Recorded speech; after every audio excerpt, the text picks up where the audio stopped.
ನಮ್ಗೆಲ್ರಿಗೂ ಬಹಳ ಚೆನ್ನಾಗಿ ಗೊತ್ತು. ಯೇಸು ಸ್ವಾಮಿ ಯಾಯರನ ಮಗಳನ್ನ ಗುಣಪಡಿಸುವುದಕ್ಕೋಸ್ಕರವಾಗಿ ಯಾಯರನ್ನು ಬಂದು ಕೇಳಿಕೊಂಡಿರ್ತಾನೆ.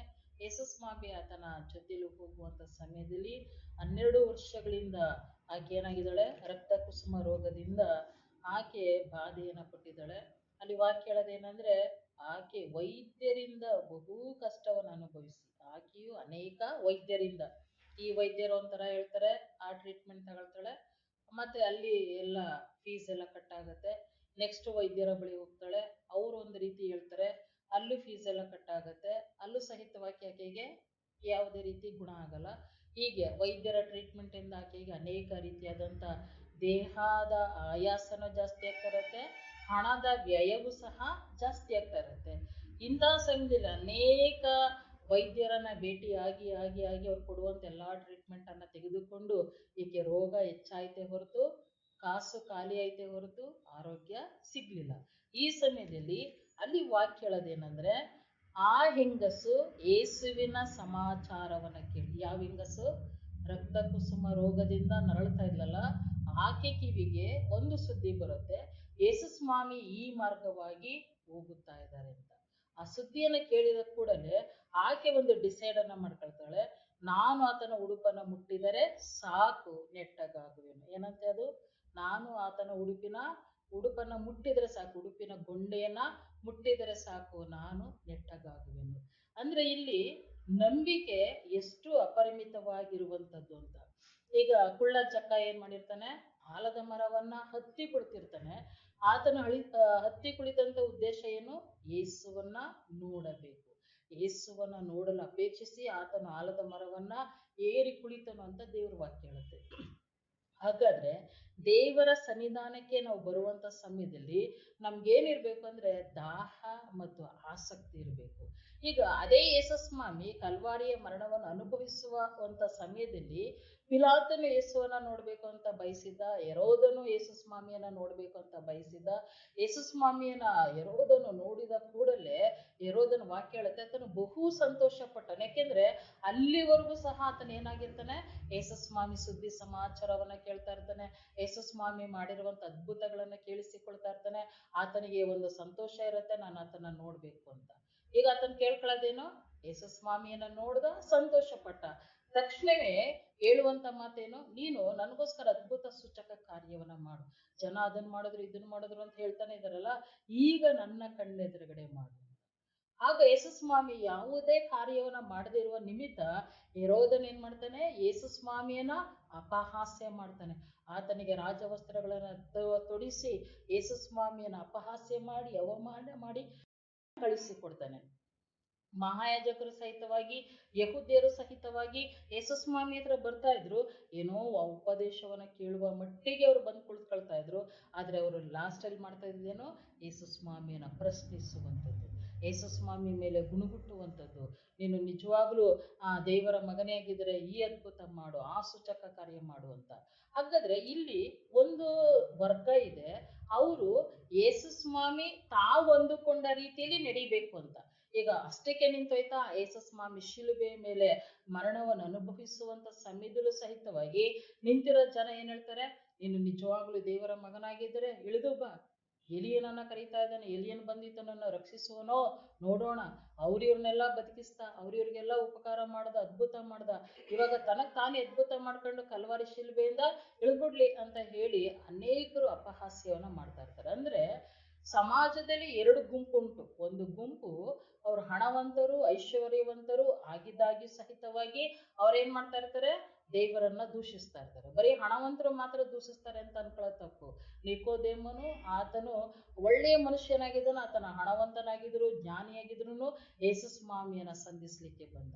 ಈಗ ಕಳ್ಳ, ಆತನ ಹತ್ರ ಏನಂದ್ರೆ ಏನು ಇಲ್ಲ, ಆತನು ಸಹಿತವಾಗಿ ಏನ್ ಮಾಡ್ದ, ಯೇಸು ಸ್ವಾಮಿಯನ್ನ ದೂಷಿಸ್ತಾ ಇದ್ದ. ಅಂದ್ರೆ ಒಟ್ಟಾರೆ ಮನಸ್ಥಿತಿಯಲ್ಲಿ ಅಹಂಕಾರಿಗಳಾಗಿ ಗರ್ವಿಷ್ಠರಾಗಿ ಇರುವಂತವ್ರು ಯೇಸು ಸ್ವಾಮಿಯನ್ನ ಏನ್ ಮಾಡ್ತಾ ಇರ್ತಾರೆ, ಯಾವಾಗ್ಲೂ ಪರೀಕ್ಷೆ ಮಾಡ್ತಾ ಇರ್ತಾರೆ. ಆತ್ಮದಲ್ಲಿ ಬಡವರಾಗಿರುವವರು ಏನ್ ಮಾಡ್ತಾರೆ, ಆತನ ಸುದ್ದಿಯನ್ನ ಕೇಳಿದರೆ ಸಾಕು.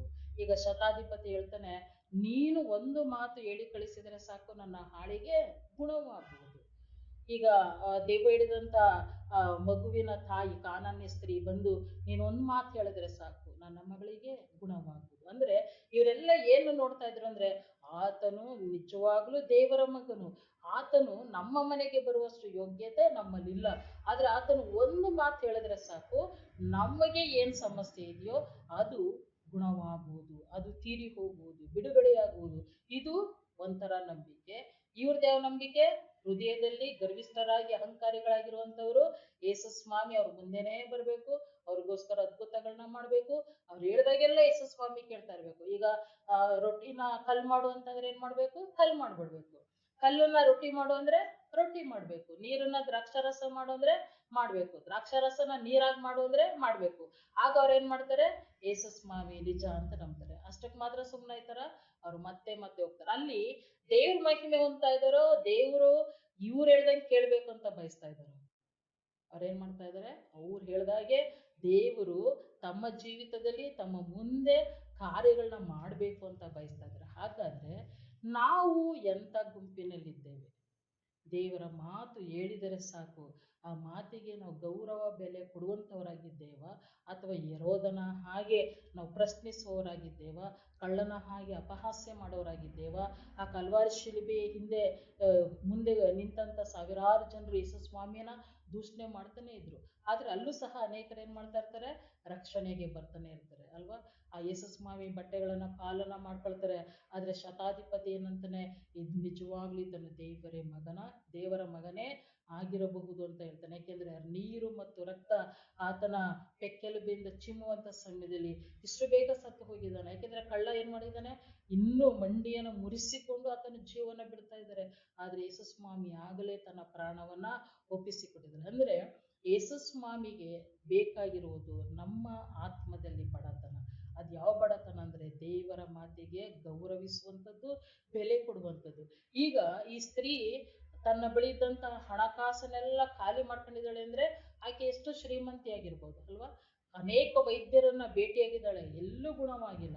ಎಲ್ಲೂ ಗುಣವಾಗದೇ ಇರುವಂಥದ್ದು ಕೊನೆಯಲ್ಲಿ ಯೇಸು ಸ್ವಾಮಿ ಹತ್ರ ಬಂದ ತಕ್ಷಣನೇ ಗುಣ ಆಯ್ತು ಅಂತ ಅಂದ್ರೆ ಎಷ್ಟು ದೇವರಿಗೆ ಸ್ತೋತ್ರ ಅಲ್ವಾ? ಹಾಗಾದ್ರೆ ಆಕೆ ನಿರ್ಧರಿಸುವುದೇನು? ಯೇಸುವಿನ ಸಮಾಚಾರವನ್ನ ಕೇಳಿದಳು, ಆತನ ಉಡುಪನ್ನು ಮುಟ್ಟಿದರೆ ಸಾಕು ನಾನು ನೆಟ್ಟಗಾಗುವೆನು. ಅಲ್ಲೇನು ಇತ್ತು? ನಂಬಿಕೆ ಇತ್ತು. ಆತನ ಬಟ್ಟೆಯನ್ನು ಮುಟ್ಟಿದ್ರೆ ಸಾಕು ಅಂತ. ಶತಾಧಿಪತಿಗೆ ಏನಿತ್ತು? ಆತನು ಬರುವಷ್ಟು ಯೋಗ್ಯತೆ ನನಗಿಲ್ಲ, ಆತನು ಒಂದು ಮಾತು ಹೇಳ್ಕಳಿಸಿದ್ರೆ ಸಾಕು ನನ್ನ ಆಳಿಗೆ ಗುಣವಾಗುವುದು. ಹಲ್ಲೆಲೂಯ. ಹಾಗಾದ್ರೆ ನಮ್ಮ ನಂಬಿಕೆ ಹೇಗಿರ್ಬೇಕು ಅಂತಂದ್ರೆ, ಏಸಪ್ಪ ನೀನು ಒಂದು ಮಾತು ಹೇಳಿದ್ರೆ ನನ್ನ ಜೀವಿತ ಬದಲಾಗುತ್ತೆ. ಏಸಪ್ಪ ನೀನು ಒಂದು ಮಾತು ಹೇಳಿದ್ರೆ ನನ್ನ ಪರಿಸ್ಥಿತಿಗಳು ಬದಲಾಗಿ ನನ್ನ ಜೀವಿತವನ್ನು ನಿನಗರ್ಪಿಸಿ ನಾನು ನಿನ್ನನ್ನು ಸೇವಿಸ್ತೇನೆ, ಘನಪಡಿಸ್ತೇನೆ ಅನ್ನುವಂಥ ನಂಬಿಕೆಯಾಗಿರ್ಬೇಕೇ ಹೊರತು ಪ್ರತಿ ಬಾರಿ ದೇವರನ್ನ ಪರೀಕ್ಷಿಸುವಂಥದ್ದು, ದೇವರನ್ನು ಅವಮಾನಿಸುವಂಥದ್ದು, ಗುಣಗುಟ್ಟುವಂಥದ್ದು, ಅಪಹಾಸ್ಯ ಮಾಡುವಂಥದ್ದು, ಅಂಥ ಅಪನಂಬಿಕೆ ಜೀವಿತ ನಮ್ಮಲ್ಲಿ ಇರಬಾರ್ದು. ಹಲ್ಲೆಲೂಯ. ಹಾಗಾದ್ರೆ ದೇವರ ಈ ವಾಕ್ಯವನ್ನು ಆಶೀರ್ವಾದ ಮಾಡಲಿ.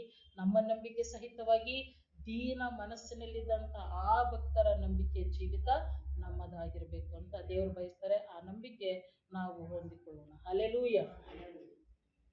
ಈ ಸಮಯದಲ್ಲಿ ನಾವು ಪ್ರಾರ್ಥನೆ ಮಾಡೋಣ ವಾಕ್ಯಕ್ಕೋಸ್ಕರವಾಗಿ.